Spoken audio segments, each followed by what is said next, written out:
Akwayo ebikwatwa ebi PC Flavia Rukabya ari president wa Rotary Club yabweyogerere Nambole yagira ngu okwayo ebikwatwa ebi n'okuhikiriza okweraganisa kwabo okuba akozire okubutuura omutindo ogw'ebyamagara. Health workers must have the right tools. By providing this equipment, we are empowering our doctors and nurses to work effectively.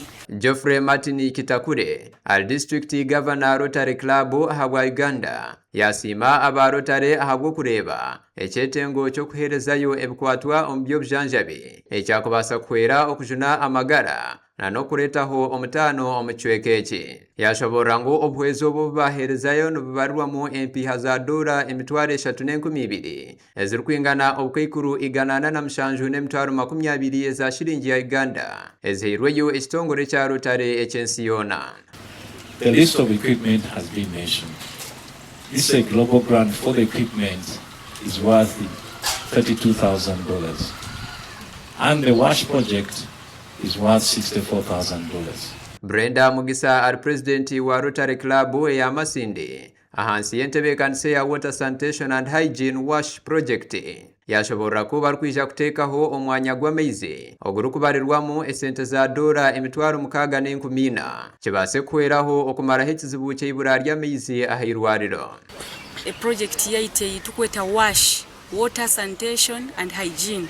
A project egyo tukwenda kumakinga sure ekizibu kya maizi mu irwaro kirugiroho.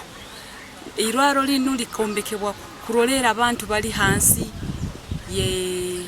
yemitwaro 3. Dr. Rogers Musinguzi arukora nk'omuhwezi wa mukuru w'okwebuzibwaho ahirwariro rikuru erya Masindi. Yashobora ku abakyara abarikwingana 420 barikuzarira ahirwariro eryo buri kwezi kandi abarikuhingura omurigana na 20 nibashemezebwa buri kwezi kandi beine ebitanda bike ebirikuzarisizibwaho oteireho emeze emwe eyibeine omwishemerezo. Definitely they are what we call World Health Organization building blocks, where we talk of service delivery, health information system, and then pharmaceuticals and other supplies. Yes, as a government, we are supported in one or the other, and they have tried to do their part, but they can't do it all, just like in our homes.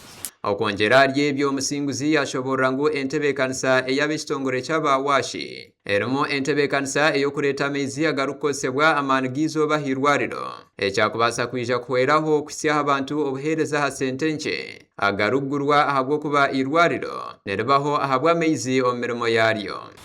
Definitely from the budget that we have, the little resources we have, one of the key areas from the primary health care fund is utilities. So when we have the WASH system here, it's definitely going to reduce on the costs of utilities on the monthly basis. And therefore that money can be prioritized and appropriated to other areas.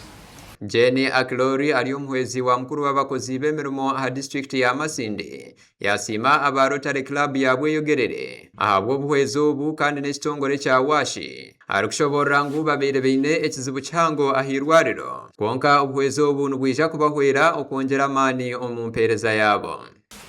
The facility that you're seeing up there has served for a number of years and it's aging, and the bills have been high because the tank even leaks. So that adds to the cost to the hospital. Aklori yashaba abashaho n'abakozi okosa kurungi ebyahwebwa yebi okwongera amaani omu buheereza bwabo arukamisiriza ku irwariro eri rikuheereza obuheereza aha abantu bingi abarikuruga mu district ez'omutaano. Gashakwa Innocent atuganyira ahabwa Tayari West.